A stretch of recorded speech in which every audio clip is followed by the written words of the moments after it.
देखिए, health insurance policy क्या होती है? हेल्थ इंश्योरेंस पॉलिसी एक हॉस्पिटलाइजेशन पॉलिसी होती है। इसका दूसरा नाम होता है इंडेमनिटी इंश्योरेंस, कि ताकि अगर किसी पर्सन का किसी भी तरीके का हॉस्पिटल के अंदर जाके उसका किसी भी तरीके का फाइनेंशियल लॉस होता है, मेडिकल कॉस्ट होती है, तो ये जो हेल्थ इंश्योरेंस पॉलिसी होती है उसके उस खर्चे को पूरा कर देती है, यानी डायरेक्टली उसका रिम्बर्समेंट कर देगी या डायरेक्टली हॉस्पिटल को कैशलेस फैसिलिटी के अंदर RTGS NEFT कर देगी। तो अब टॉपिक आता है कि भाई हेल्थ इंश्योरेंस पॉलिसी क्यों लेनी चाहिए। मैं एक सिंपल सा केस लेता हूँ। कोई पर्सन है, आज की डेट में किसी अच्छी कंपनी में काम कर रहे हैं और वहाँ पे उनको 10 लाख की ग्रुप इंश्योरेंस मिली हुई है, या कोई पर्सन गवर्नमेंट एम्प्लॉई है, बहुत अच्छे वेल सेटल्ड हैं, कोई CGHS वगैरह की फैसिलिटीज़ है, तो सब कुछ ठीक चल रहा है लाइफ में। भगवान ना करे उनको कोई क्रिटिकल इलनेस हो जाती है। लाइफ में क्रिटिकल ऑर्गन्स होते हैं हमारे, इनमें कभी भी फेलियर हो सकता है, हार्ट अटैक हो सकता है, लीवर सिरोसिस हो सकता है, किडनी के लिए डैमेज हो सकती है, या कोई बड़ा क्लेम आ जाए किसी तरीके का।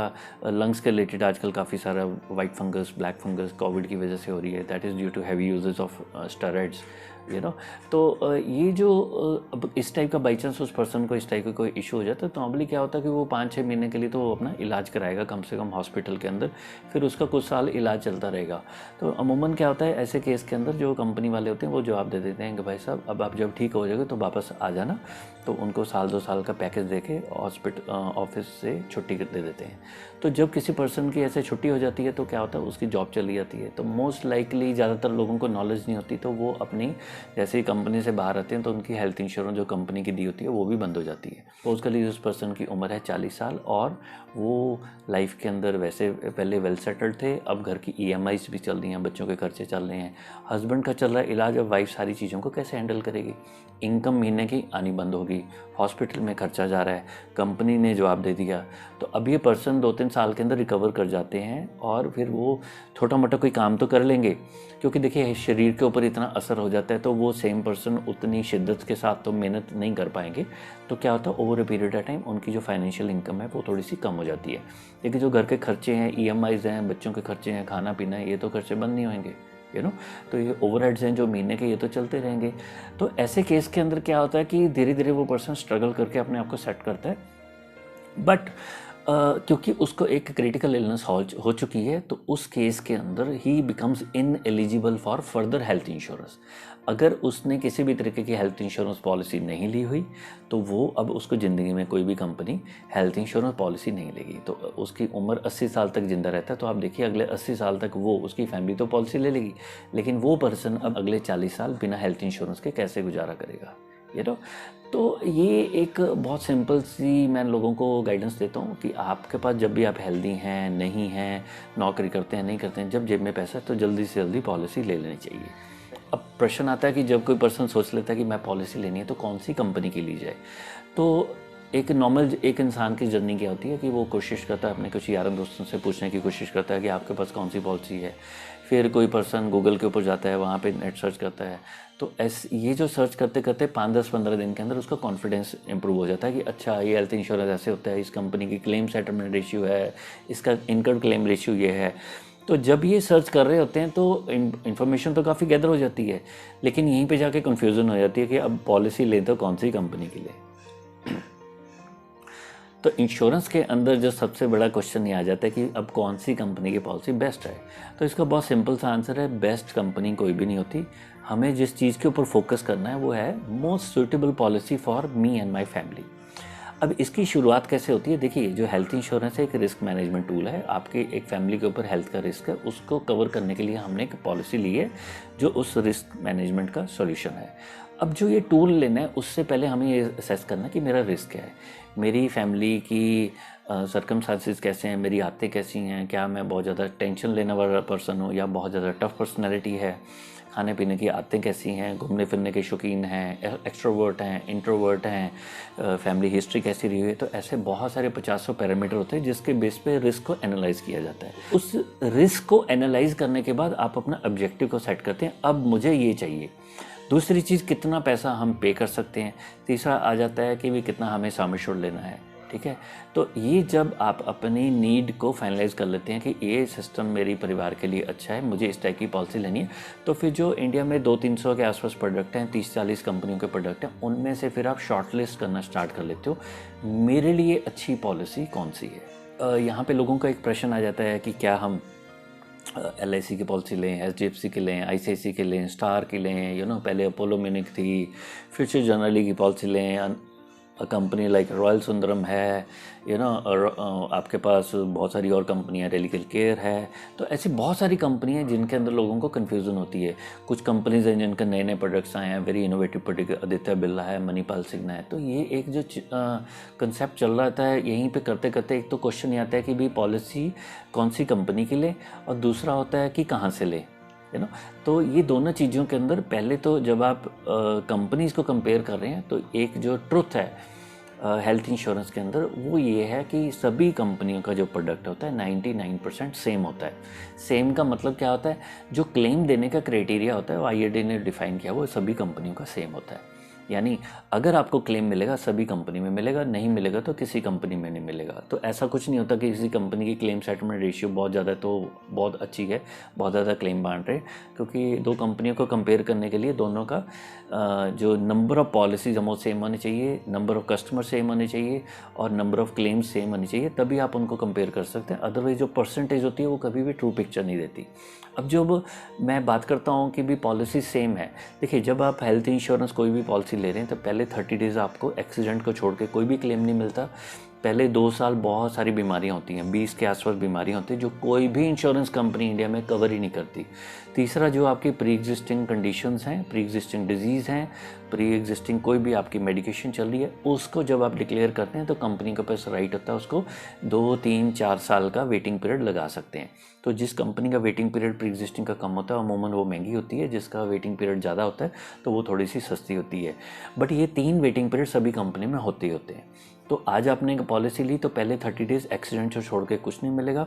अगर बाई चांस किसी को किडनी स्टोन प्रॉब्लम हो गई है, कोई बेनाइन ट्यूमर हो गया है, अल्सर हो गया है, कोई किसी तरीके की गायनी इशू हो गया किसी फीमेल को, कोई किडनी स्टोन की प्रॉब्लम है, गॉल ब्लैडर स्टोन है, ऐसी कैटरेक्ट की प्रॉब्लम है, ENT की प्रॉब्लम है, बहुत सारी ऐसी बीमारियाँ होती हैं इंक्लूडिंग पाइल्स एट्सेट्रा।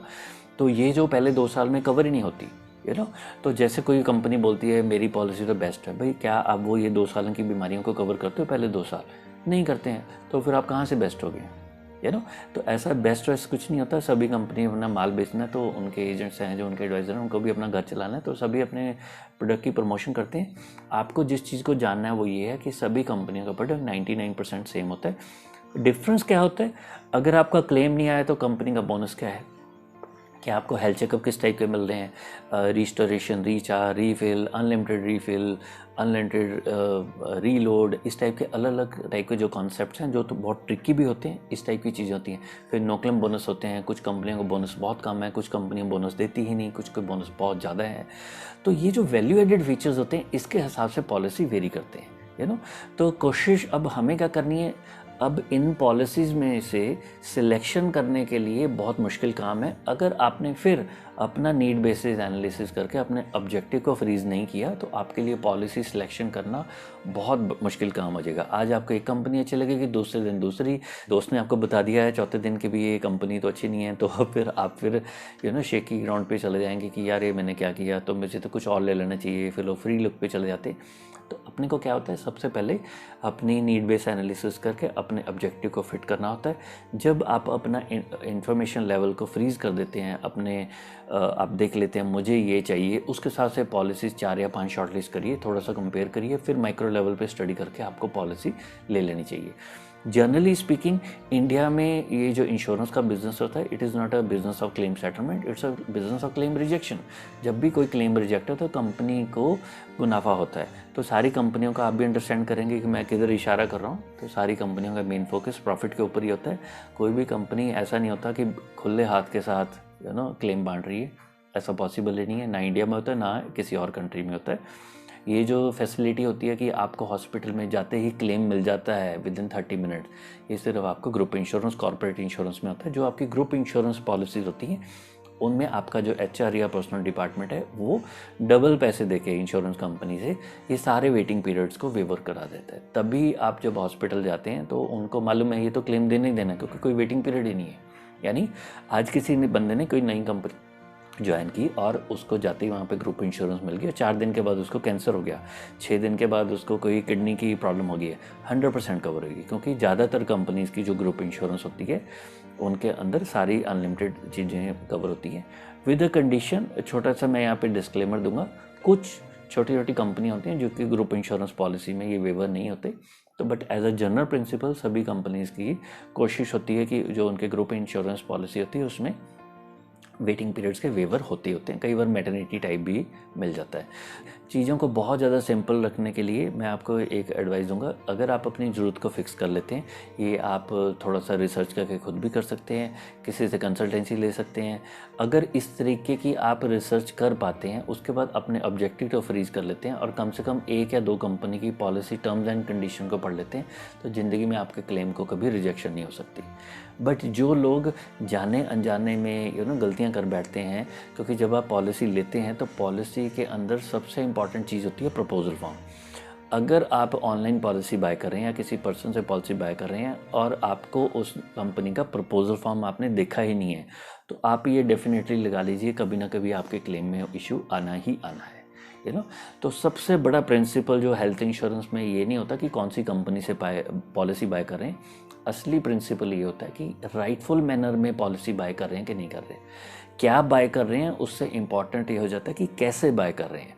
तो जब आप पॉलिसी को सिलेक्ट करके बाय कर रहे हैं तो कोशिश करिए उसकी पॉलिसी टर्म्स एंड कंडीशन को पढ़िए, उसके क्लेम फॉर्म को पढ़िए, उसकी जो प्रपोजल फॉर्म के साथ जो टर्म्स एंड कंडीशन है उनको गो थ्रू करिए, उसके प्रीमियम को देखिए अगले 30-40 साल में उसके प्रीमियम कितने हैं, कम से कम 10 साल का तो प्रीमियम आपको पता लगे। मैक्सिमम कंपनीज़ के अंदर 46 की एज में ठीक ठाक प्रीमियम हाइक होता है। तो एक पर्सन 45 साल की उम्र में वो पॉलिसी बाय कर रहा है, उसने ले ली, तो उसको बताया गया है या नहीं बताया गया, 46 पे उसको ठीक ठाक झटका लगना ही लगना है। तो प्रीमियम को भी चेक करिए, और जो भी आपकी प्री एग्जिस्टिंग कंडीशन है उसमें आपने गेस वर्क नहीं करना कि मैं ये बताना ज़रूरी है नहीं बताना है। जो आपके मन में आता है, जो भी आपकी प्रीवियस हेल्थ हिस्ट्री है उसको बता डालिए। अब आप चेक कैसे करेंगे कि आपको क्या क्या बताना है, तो वो फिर अगेन घूम फिर के बात आ जाती है प्रपोजल फॉर्म पे। कंपनी के प्रपोजल फॉर्म को डाउनलोड करिए, उसको हाथ से भरिए, फिर चाहे बेशक ऑनलाइन पॉलिसी बाय कर सकते हैं। तो पॉलिसी लेने का जो तरीका होता है वो बहुत मैटर करता है। जो आपकी टेलीफोनिक कन्वर्सेशन है, कोशिश अगर हो, आपकी उम्र अगर 45 से ज़्यादा है, 50 से ज़्यादा और 1-2 हेल्थ इश्यूज़ हैं, तो हमेशा उसी कंपनी की पॉलिसी बाय करें जिसका मेडिकल चेकअप हो रहा है। प्री इंश्योरेंस मेडिकल चेकअप करवा लेते हैं तो आपके एक तरीके से बहुत ज़्यादा सेफ ग्राउंडिंग पे चले जाते हैं। आजकल कोविड की वजह से कुछ कंपनियां मेडिकल चेकअप नहीं कर रही हैं, और कुछ 1-2 पुरानी कंपनी जिनका मैं नाम नहीं लूँगा, वो तो 60, 70, 80 साल की उम्र तक बिना मेडिकल चेकअप के पॉलिसी दे रही हैं। तो काइंडली ऐसी कंपनियों से थोड़ा दूर रहें। मेडिकल चेकअप कराना आपके लिए बेहतर है। जब आपका मेडिकल चेकअप होता है तो आप ये सोचिए एक तरीके से इंश्योरेंस कंपनी ने अपने हाथ काट के दे दिए कि अब तो सारे के सारे क्लेम उनको देने ही पड़ेंगे, राइट। तो ये कुछ बेस्ट प्रैक्टिसेस हैं, उनको आप फॉलो करिए, अपना नीड बेस्ड एनालिसिस करिए, प्रपोजल फॉर्म को हमेशा डाउनलोड करिए, जो पॉलिसी बाय करनी है उसकी टर्म्स एंड कंडीशन को गो थ्रू करिए, पूरा आराम से उसको पढ़िए, और हर एक 2 या 3 साल के बाद अपनी पॉलिसी को रिव्यू करिए। जब भी आपको कोई भी कंपनी रिन्यूअल के टाइम पे ऑफर करती है कि हम आपका 5 लाख की पॉलिसी को 10 लाख कर रहे हैं, 10 की 50 कर रहे हैं, तो उस टाइम पे एकदम से क्लिक करके उसको बाय मत करिए। पहले आराम से बैठ के कंसल्टेशन लेके, ताकि अपने एडवाइज़र से बात करिए, अपने एजेंट है, कोई भी जो आपके सर्विस प्रोवाइडर, उनसे बात करके अपनी हेल्थ हिस्ट्री को रिव्यू करिए, उनके साथ बैठिए, और फिर आप अपने सम एश्योर्ड को हाइक करिए, ठीक है। तो इन चीज़ों का अगर आप ध्यान रखेंगे तो आपको हेल्थ इंश्योरेंस में क्लेम रिजेक्शन की प्रोबेबिलिटी कम हो जाती है। एक क्वेश्चन आ जाता है claim settlement ratio, incurred claim ratio. मेरे हिसाब से ये बकवास चीज़ें हैं, इनके ऊपर बहुत ज़्यादा फोकस नहीं करना चाहिए। किसी कंपनी का क्लेम सेटलमेंट रेशियो 90% है, आप कहाँ से गेस करेंगे, आप 90% में आएंगे, 10% रिजेक्शन में आएंगे। नंबर 2, जो ये क्लेम सेटलमेंट रेशियो का डेटा होता है, ये बहुत रियल टाइमिंग के अंदर उसको ट्रेस करना बहुत मुश्किल होता है। 1.5 साल पुराने डेटा से आप आज की लाइफ के डिसीजन कहाँ से लेंगे, तो कीपिंग थिंग्स वेरी सिंपल। जब तक आप प्रपोजल फॉर्म नहीं पढ़ते, टर्म्स एंड कंडीशन नहीं पढ़ते, तो ये सारी चीज़ें बेसिकली मायने नहीं रखती हैं। उनको पढ़िए, उसके बाद जो मर्जी चेक करिए, क्योंकि जब आप पॉलिसी टर्म्स एंड कंडीशन को पढ़ लेंगे, आपको दूध का दूध पानी का पानी हो जाएगा। आपको खूब पता लग जाएगा मेरा क्लेम किस वजह से रिजेक्ट होता है। जिस दिन आपको ये पता लग गया तो अच्छे तरीके से पॉलिसी बाय कर लीजिए, आपके क्लेम में कभी रिजेक्शन हो ही नहीं सकती। राइट। तो होपफुली ये वीडियो आपको अच्छा लगे, तो कोशिश करेंगे हम इसके रिलेटेड और भी नेक्स्ट वीडियोस के अंदर कुछ ना कुछ डिटेल डिस्कस करेंगे। आपको अगर ये वीडियो अच्छा लगा तो काइंडली इसको लाइक करिए, शेयर करिए, आप अपने सोशल मीडिया पे शेयर कर सकते हैं, हमारे चैनल को सब्सक्राइब करिए। हम लोग और बहुत सारे टॉपिक्स के ऊपर हमारे वीडियो आते रहेंगे। आपने वीडियो को देखने के लिए टाइम निकाला, बहुत बहुत शुक्रिया। Thank you very much. Vande Mataram.